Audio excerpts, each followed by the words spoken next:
नमस्कार दोस्तों, स्वागत है आपका अपने पीके व्यक्ति चैनल में।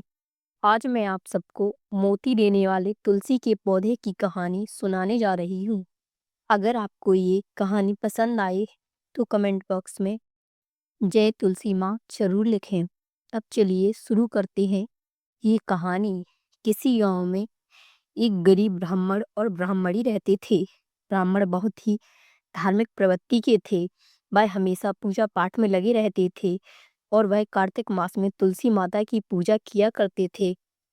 ब्राह्मण भिक्षा मांगकर अपने परिवार का जीवन यापन करता था। वह उतनी ही भिक्षा मांगता जिससे उसके परिवार का पालन पोषण हो सके। उस नगर का राजा बहुत ही धनवान और ब्राह्मणों को आदर करने वाला था। राजा किसी भी ब्राह्मण को अपने दरवाजे से खाली हाथ नहीं जाने देता था।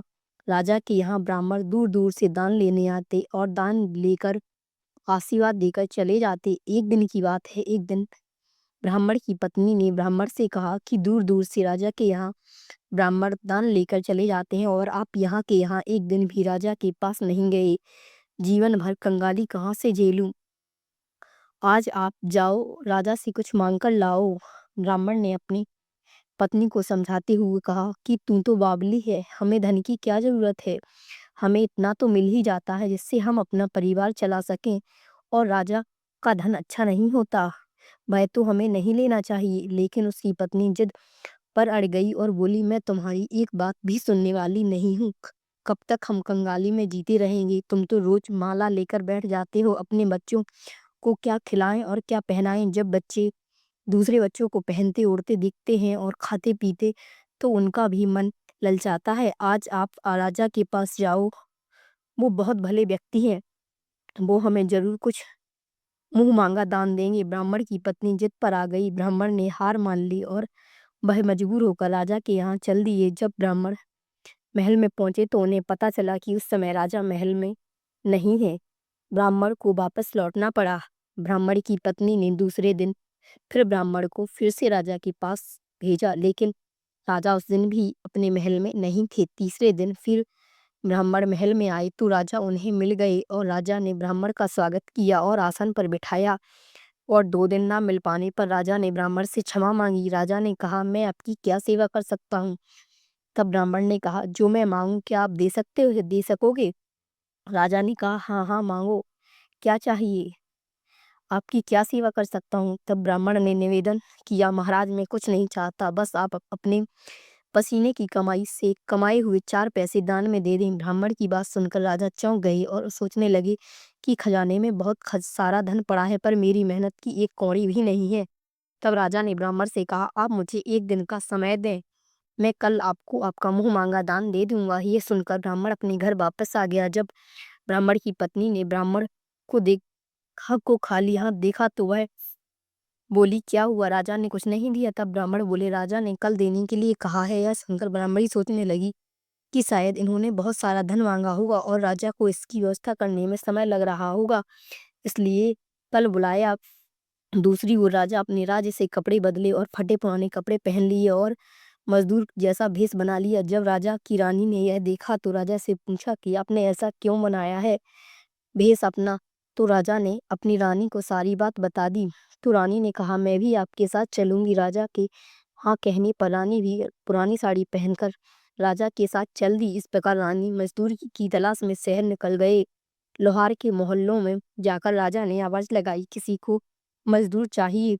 आखिर एक लोहार ने उन्हें बुला लिया।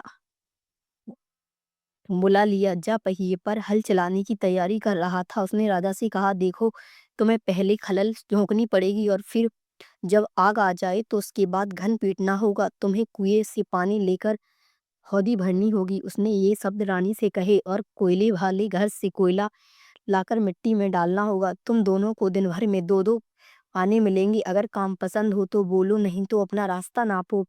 राजा रानी उसके बताए काम को करने लगे, लेकिन राजा खला धोंकने लगे, लेकिन उनसे काम ठीक से नहीं हो पा रहा था। लोहार नाराज होकर राजा से कहा, ठीक से काम करने के लिए कहता है। राजा जैसे तैसे अपना काम करने लगा। रानी भी कुएं से पानी भरकर लाने लगी। रानी के हाथ में फपोले पड़ गए। इसी तरह कठिनाइयों से उसने पानी का हौद भरा। उसके बाद रानी को ये कोयला लाकर मिट्टी में डालने लगी। कोयला भरने से रानी के हाथ और पैर, कपड़े सब काले पड़ गए। भट्टी में आग आने पर लोहार ने भट्टी में से पान निकालकर पहिए पर जमाई और एक घन अपने हाथों से लेकर एक घन राजा के हाथ में देकर कहा, देखो बारी बारी से घन इस पर पटकना है, इधर उधर ना होने पाए। राजा जोर जोर से घन पटकने लगा, लेकिन उसका निशाना ठीक से नहीं बैठता था। कभी घन पर चल गिरता तो कभी पहिए पर। मजदूरी का यह हाल देखकर लोहारन बड़बड़ाती हुई आई और लोहार से कहने लगी, तुमने ये कहाँ से नए सीखे मजदूर रख लिए हैं?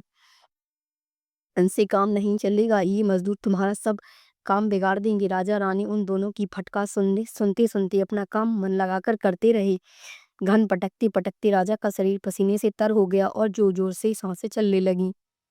और रानी भी पानी भरते भरते थक गई और कोयले को धोखते धोखते थक कर चूर हो गई। पूरे दिन उन्होंने बहुत मेहनत की। लोहार ने राजा रानी दोनों को दो दो पैसे दिए, जिसे लेकर वो बड़ी खुशी खुशी महल आ गए। आज उन्हें पता चला कि मेहनत की कमाई कैसे होती है। राजा ने 4 पैसे अलग रख दिए और अगले दिन ब्राह्मण को बुलाया और उसे दे दिए। ब्राह्मण राजा को आशीर्वाद देकर घर लौटा और ब्राह्मणी से कहा, लो मैं राजा के यहाँ से दक्षिणा ले आया। ब्राह्मणी खुश होकर दौड़ती हुई आई, लेकिन जब उसने 4 पैसे देखे तो वह ठिठक कर रह गई और उन पैसों को दूर फेंक दिया। वह जल भुनकर ब्राह्मण से बोली, तुम जैसे दरिद्र से राजा के यहाँ जाकर कुछ भी नहीं मांगा गया, शर्म भी नहीं आती। यह कहकर रूठकर चली गई और बहुत देर तक बड़बड़ाती रही। ब्राह्मण ने उन 4 पैसों को उठाकर तुलसी के पास रख दिया और सोचा, जब ब्राह्मणी शांत हो जाएगी तो जरूरत पड़ने पर इन्हें उठा लेगी। परंतु कई दिनों तक वो पैसे वैसे के वैसे ही पड़े रहे और फूल बेलपत्र से गिरकर मिट्टी में दब गए और ब्राह्मण और ब्राह्मणी दोनों ही उन सिक्कों के बारे में भूल गए। कुछ दिन बाद तुलसी घर में 4 पौधे हो गए। पौधे बहुत सुंदर थे। यह देखकर ब्राह्मणी रोज उनमें पानी डाल देती और 4 महीने बाद वो पौधे बड़े हो गए और उनमें फूल लगने लगे। फूल सूखने पर उनसे मोती झड़ने लगे। ब्राह्मण और ब्राह्मणी ने कभी मोती नहीं देखे थे। उसमें उन्हें कोई समझ में नहीं आया कि ये मोती है या फूल। तुलसी घर में ऐसे ही काफी ढेर लगता रहा फूलों का। ब्राह्मणी उन मोतियों को समेट कर एक कोने में डाल देती। इस तरह वहां मोतियों का ढेर लग गया। एक दिन एक सब्जी वाली वहां आई। ब्राह्मणी के पास सब्जी लेने के पास पैसे नहीं थे। उसे सब्जी लेनी थी। तब ब्राह्मणी ने उस सब्जी वाली से कहा, क्या तुम इन चमकदार बीजों के बदले सब्जी दे सकती हो? सब्जी वाली ने देखा तो वह पहचान गई, यह लो मोती है। उसने खुशी उस ब्राह्मणी को जो सब्जी चाहिए थी वो उन मोतियों के बदले दे दी। अब से रोज ऐसा ही होने लगा। ब्राह्मणी और सब्जी वाली दोनों खुश थी। सब्जी वाली यह सोचकर खुश थी कि मुझे 1 रुपए की सब्जी के बदले मुझे हजारों के मोती मिल जाते हैं, और ब्राह्मणी यह सोचकर खुश थी कि उसे यह बीजों के बदले सब्जी मिल जाती है। इस प्रकार कई महीने बीत गए और उधर राजा राजमहल में राजहंस थे जो मोती चुगते थे। राजा यह नियम था कि जब हंस मोती चुगते थे तो उसके बाद ही राजा और उसका परिवार भोजन करता था। एक बार की बात है, राजा का धन उन मोतियों और दान में खत्म हो गया। अब राजा के पास मोती खरीदने के लिए पैसे नहीं थे। यह बात पूरे इस नगर में फैल गई। ब्राह्मण और ब्राह्मणी को जब यह पता चला तो यह विचार किया कि राजा बहुत दानी और नेक दिल हैं। उसने सपना सब कुछ दान कर दिया, यहाँ तक कि उनके पास आज खाने के लिए भी नहीं है। बच्चा, इसी हालत में हमें राजा की सहायता करनी चाहिए। ब्राह्मण ने ब्राह्मणी से कहा, अगर तुम कहो तो इनमें से कुछ बीज राजा को दे दूं। तो कहती है कि इनसे कुछ सब्जी और खाने की चीजें मिल जाती हैं। तो ब्राह्मणी ने कहा, हाँ मैं इसके बदले रोज सब्जी लेती हूँ। ऐसा कहकर ब्राह्मणी एक कटोरी बीज भर लाई। ब्राह्मण बीजों को लेकर राजा के पास पहुंचा। ब्राह्मण ने राजा को मोती दिए और राजा को सारी बात बताई। राजा उन मोतियों को देखकर चौंक गया। राजा ने उन मोतियों को राजहंस को दिए। राजहंस चुगने लगे। यह देखकर राजा ने ब्राह्मण से कहा, यह एक मोती सैकड़ों रुपए का है। सच बताओ, आपके पास इतने मोती कहाँ से आए?